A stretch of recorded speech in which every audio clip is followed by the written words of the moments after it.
രാവിലെ എൻ്റെ വണ്ടി എടുത്ത് നേരെ ചവിട്ടി പിടിച്ച് വിട്ടു പോകുന്നത് എങ്ങോട്ടാന്ന് വെച്ച് കഴിഞ്ഞാൽ ബ്രില്ലിങ്ടണിലേക്കാണ്. അവിടെ ഇന്ന് കൈറ്റ് ഫെസ്റ്റിവൽ നടക്കുന്നുണ്ടെന്നും പറഞ്ഞ് ബിബി രാവിലെ തന്നെ നമ്മളെ പിടിച്ച് ശല്യം ചെയ്ത് ഓണത്തിൽ പിള്ളേരും ഒക്കെ ആയിട്ട് ഞങ്ങൾ നേരെ കൈറ്റ് ഫെസ്റ്റിവൽ കാണാനായിട്ട് പൊയ്ക്കൊണ്ടിരിക്കുക. വളരെ രസമുള്ള റോഡുകളും അടിപൊളിയായിട്ടുള്ള പ്രകൃതിയും. അവസാനം എന്ത് കൈറ്റ് ഫെസ്റ്റിവലിൻ്റെ സ്ഥലത്തെത്തി. ആഹാ, എന്നെ രസമാണ് കണ്ടോണേ. പട്ടമൊക്കെ ഇങ്ങനെ പാറി പറന്നു, പല്ലിയും പഴുതാരയും പാമ്പും തേളും അട്ടയും എല്ലാം ഇങ്ങനെ കുറേ ഉണ്ട്. നല്ല രസമുള്ള കാഴ്ചയായിരുന്നു. കടലിൻ്റെ തീരത്തായതുകൊണ്ട് നല്ല കാറ്റുമുണ്ട്. അവസാനമായപ്പോൾ ദേ പല്ലി തലയും കുത്തി തറയിലേക്ക് വീഴുന്നത് കണ്ട്. അപ്പുറയാണെങ്കിൽ എന്നുകൊണ്ട് പുലിയും പുള്ളിമാനും ഒക്കെ നല്ല താന്ന് പറന്ന് ഇങ്ങനെ നിൽക്കുന്നുണ്ട്. ഈ കാണുന്ന വരയുടെ അങ്ങോട്ട് പോകരുതെന്നാണ് അവർ പറഞ്ഞേക്കുന്നത്. ഓരോ വണ്ടികളിൽ കൊണ്ടുവന്ന് കെട്ടിയിട്ടിട്ട് കുറേ പേര് പട്ടം അങ്ങോട്ട് പറത്തുക. ജീവിതത്തിൽ ആദ്യമായിട്ടാണ് ഞാൻ ഇങ്ങനെയുള്ള പട്ടങ്ങളൊക്കെ കാണുന്നത്. പണ്ട് എൻ്റെ ചെറുപ്പത്തിലൊക്കെ ന്യൂസ് പേപ്പർ ഈർക്കിളിയും കൊണ്ട് ഒരു പട്ടം അങ്ങോട്ട് ഉണ്ടാക്കിയിട്ട് അത് നമ്മുടെ ബാത്റൂമിന് മണ്ടേ കയറി നിന്ന് അങ്ങോട്ട് പറത്തും.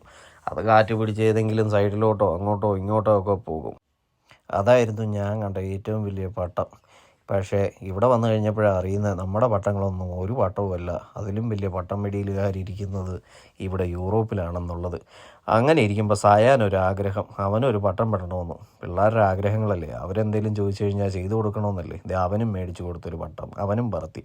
ഇങ്ങോട്ട് വന്നപ്പോഴാണ് അതേ ചോക്ലേറ്റ് മൂക്കിക്കൊണ്ട് സ്ട്രോബെറി എന്നുകൊണ്ടിരിക്കുന്ന ബിബിയെ കണ്ടത്. ചോദിച്ചപ്പോൾ പുള്ളിക്കാരി പറഞ്ഞത് ഏതോ ബെൽജിയൻ ചോക്ലേറ്റാണ്, കട്ടിങ്ങോ ഡയമണ്ടോ ഒന്നും കണ്ട്. അവിടുന്ന് കുറച്ച് മുന്നോട്ട് വന്നപ്പോഴാണ് അതേ കാണുന്നു സോഫിക്കുട്ടിയും തമ്പളും കൂടി ഇരുന്ന് ഊഞ്ഞാലിലിരുന്ന് ആടുന്നത്. സോഫിക്കുട്ടി നമ്മുടെ സീന ചേച്ചിയുടെ അനൂപേട്ടൻ്റെയും കൊഞ്ഞാണ്. അനൂപേട്ടനായി ഈ വീഡിയോ എടുത്തുകൊണ്ടിരിക്കുന്നത്. ഭയങ്കര ധൈര്യത്തിൽ കയറി ഊഞ്ഞാലിലിരുന്ന് ആടാൻ തുടങ്ങിയ തമ്പളുമോ കുറേ നേരം കഴിഞ്ഞപ്പോൾ അവൻ അവിടെ ഇരുന്ന് കാറിച്ച് അങ്ങോട്ട് തുടങ്ങി. ഞാനാണെങ്കിലോ ആ സൈഡിൽ അങ്ങോട്ട് നിൽപ്പും തുടങ്ങി. ബിബിക്കാണെങ്കിൽ അടുത്ത് അവൻ ഇറങ്ങി കഴിയുമ്പോൾ അതിൽ കയറണമെന്നാണ് പുള്ളിക്കാരിക്ക് ഒരാഗ്രഹം. അവളുടെ വിചാരം അവൾ ഇപ്പോഴും കുഞ്ഞാണെന്നാണ്. സോഫിയും തമ്പുടും കൂടി കുറേ നേരം ഇതിൽ ആടിക്കഴിഞ്ഞിട്ട് തമ്പുടുവിൻ്റെ കരച്ചിലൊട്ട് നിന്നുമില്ല. അവസാനം 3 മിനിറ്റ് ബാക്കിയുണ്ടെന്നെങ്ങാണ് പുള്ളി പറഞ്ഞു. ആ 3 മിനിറ്റ് എന്നാൽ ഞാൻ ആടാൻ പോവാ തമ്പുടുവിന് പോരോന്നും പറഞ്ഞ് ബിബി വെയിറ്റ് ചെയ്ത് നിൽപ്പുണ്ട്. അവൾ പറയുന്നതിലും കാര്യമുണ്ടല്ലോ. തമ്പുടുവിൻ്റെ അപ്പുറം ഇരുന്ന് ആടുന്നത് മൊത്തം കുഞ്ഞു പിള്ളേരല്ലേ. അങ്ങനെ ബിബി ആ ഊഞ്ഞാലിലോട്ട് കയറി സോഫിക്ക് കമ്പനിയും കൊടുത്ത് അവളിരുന്ന് രാജാരോ രീരീരോ പാടി ആടാൻ തുടങ്ങി. തമ്പുടുവിൻ്റെ ആട്ടം കഴിഞ്ഞപ്പോൾ തന്നെ ക്യാമറ സീന ചേച്ചി ഏൽപ്പിച്ചുകൊണ്ട് ഞാനും അനൂപേട്ടനും ബർഗർ തിന്നാൻ പോയി. ഈ വീഡിയോ എടുത്തത് സീന ചേച്ചിയാണ്. നല്ല ബർഗറിൻ്റെ മണം അടിച്ചിട്ട് എനിക്കും അനൂപേട്ടനും നിൽക്കക്കള്ളിയില്ലായിരുന്നു. ഞങ്ങൾ പോയ ആൾക്ക് ഓരോ ബർഗർ അകത്താക്കി ഇവർക്കുള്ള ഫുഡും മേടിച്ച് നേരെ തിരിച്ച് വന്നു. ആ പറമ്പിൽ തറയിൽ കുത്തിയിരുന്ന് ബർഗറും സിംഗപ്പൂർ നൂഡിൽസും കൂടി അകത്താക്കി. അപ്പോഴത്തേക്കും വയറ് മൊത്തം ഫുള്ളായി. തിരിച്ച് വന്നിട്ട് ഇതുങ്ങളുടെ ആട്ടം നിന്നിട്ടില്ല.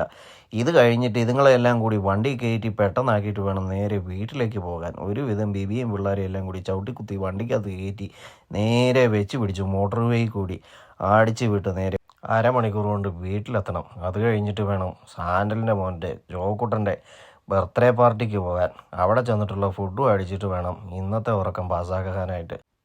അപ്പോൾ അടുത്തൊരു വീഡിയോയിൽ കാണുന്നവരെ അഡിയോസ് അമീഗോ.